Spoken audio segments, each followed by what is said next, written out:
बिथांमोना सुबिदाफोर दङ दिनै स्पर्ट्सनि गेजेरजों गोबां सुबिदा दङ दिनै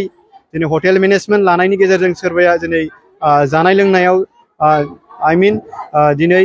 संनाय खावनायफ्राव दिनै गोबाङानो इन्ट्रेस्टेड दं जोंनि मानसिफ्रा संनो ओंख्रि संनो ओंखाम संनो मोजां मोनग्राफोर दङ नाथाय राइट टाइमाव राइट प्रोफेशन लानायाव बिथांमोना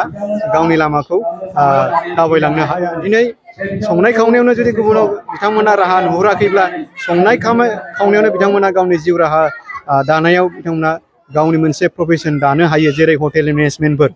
दिनै हटेल मेनेजमेन्टफोर लानायजों लोगोसे बिथांमोना दिनै क्रुजआव खामानि मावनो हायो 5 स्टाराव दिनै बिथांमोना इमप्लयि जानो हायो 3 स्टाराव इमप्लयि जानो हायो दिनै एयारलाइना बिसोरो दिनै बिदिनो सार्भिस मावनो हायो बिदिनो गोबांफोर सुबिदाफोर दङ दिनै फरायनायजों लोगोसे साफ्रोमबो टिचिंआवल' थांनांगौ डक्टरावल' थांनांगौ दिनै इन्जिनियारल' जानांगौ बे नङा गावहा मा इन्ट्रेस्ट दङ बे इन्ट्रेस्टखौ बिथांमोना थांखि नोजोर होनानै दावबायलांनांगोन आरो बेयावनो गावनि बे जे कर्स लानांगौ बैफोर थांखिखौ बिथांमोना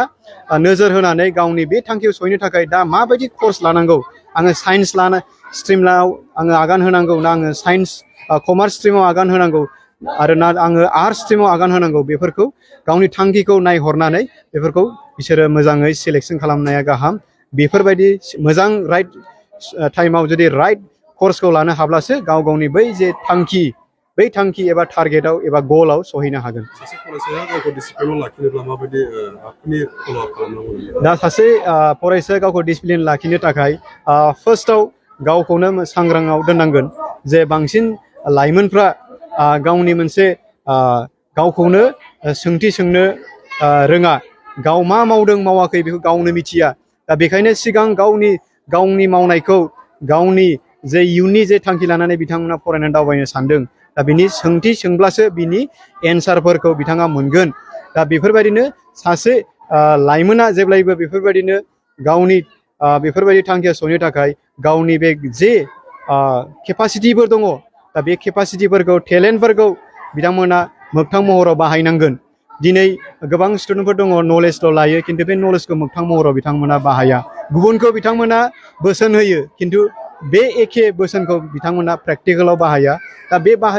एखे बोसोनखौ जुदि गावनि प्रेक्टिकेलाव जुदि बाहायोब्ला एग्जामफ्राव बाहायोब्ला गावनि खामानिफ्राव बाहायोब्ला निस्सय बे सुबुङाबो साक्सेसफुल जागोन नैबे खुंग्रिं बड'लेण्ड एकाडेमियाव नैबे थांनाय मेट्रिक आनजादाव सेथियाव मासियाव उथ्रिसार जानाय लाइमोनफोरखौ नोंथाङा बरायफैनो नैबे खुंग्रिं बड'लेण्ड एकाडेमि नैबे गोजौ फरायसालियाव जे बिथांमोना मोनसे HSLC उथ्रिसार जानो हानाय सेथि मासियाव आवग्रिनो हानाय बिथांमोननि थाखाय बे बरायनाय हाबाफारि लादों दा बेयाव आङो बाहागो लानानै जोबोर गोजोननाय मोन्दों आरो बे स्कुलाव फैनानै माने आरो बांसिन गोजोननाय मोननाया जाहैबाय जे बे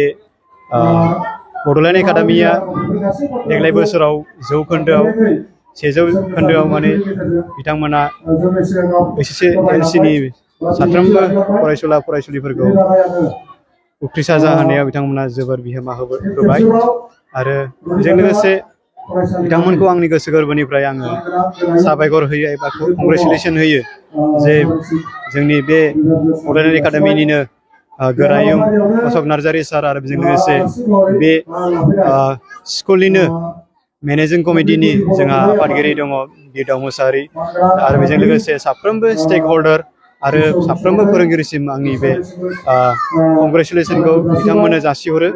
आरो बेयाव मोनसे आङो नुनो मोनदों कि जोंनि बे गामि खुंग्रिं ओनसोलावबो जे जोंनि गार्जेनफ्रा स्पेसियेलि गथ'फोरनि बिमा बिफाफ्रा जे कनसियास जाबाय दा बिथांमोननिबो बिहोमा दङ जे गावनि फरायसाखौ गावनि गथ'फोरखौ जे नैबे मेट्रिक उथ्रिसार जाहोनो हानायाव जे बिथांमोना जेरैबायदि गाइडेन्स होनांगौमोन आरो जेरैबायदि बिथांमोना नोजोर होनांगौमोन बिथांमोना मोजां नोजोर होनायनि थाखायनो जानो हागौ जे नैबे 100% रिजाल्टखौ खालामफुंनो हादों आरो बे मोनसे गोग्गाथाव जे बिथांमोननि बे 100% बे रिजाल्ट लाबोनो हानायाव जे बे गामियारि सुबुंफ्राबो गोजोननाय मोनदों आरो निस्सय जोंनि फैबाय थानाय इयुन लाइमोनफ्राबो बिथांमोननि बे मेट्रिक आनजादखौ उथ्रिसार जानो हानायखौ नायनानै बिथांमोना गोसोआव थुलुंगानाय मोनगोन आरो बिथांमोनाबो जाहाथे बिथांमोन जेरैबायदि साक्सेसफुल जादों इयुनाव बिथांमोनाबो जाहाथे टप 10आवबो जाहाथे मासि लानो हायो जानो हागौ नैबे ओनसोलाव नङाब्ला जोंनि स्टेटआवनो टप 10आव जाहाथे बिथांमोना फैबाय थानाय समाव बाहागो लानो हागोन होननानै आं आसा मिजिं खालामो आरो निस्सय बे मेनेजिं कमिटिनिफ्रायबो बिथांमोना मोनसे डिसिसन लानानै जाहाथे बिथांमोना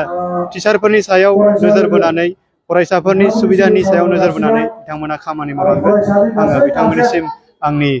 गाहाम हामलायनायखौ जासिहरो जेरै जोंनि चिरां डिस्ट्रिक्टआव जोङो गोग्गानो नांगोन थांनाय बोसोराव जेरैबायदि जोङो आसामाव टप नाम्बार 1 पजिशनाव लाखिनो हादों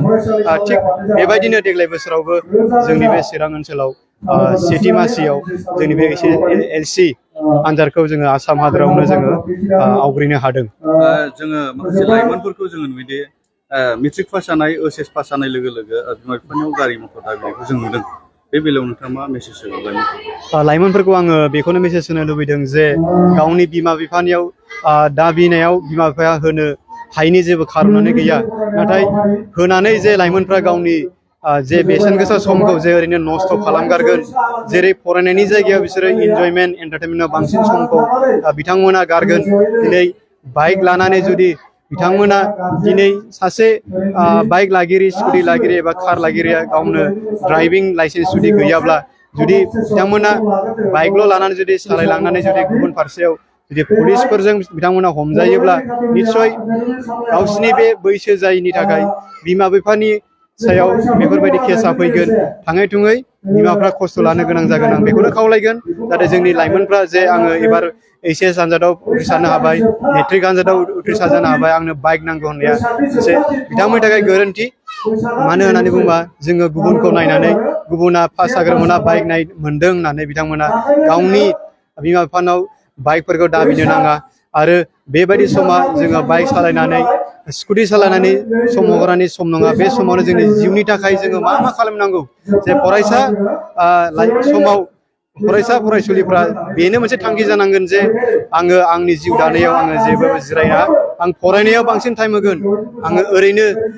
आं एन्टारटेनमेन्ट एबा रंजानायफ्राव टाइम होआ होननानै बिथांमोना थांखि लानांगोन आरो जेब्लायबो गावनि थांखिखौ सिगां फारसे दोननानै दावबायलांनांगोन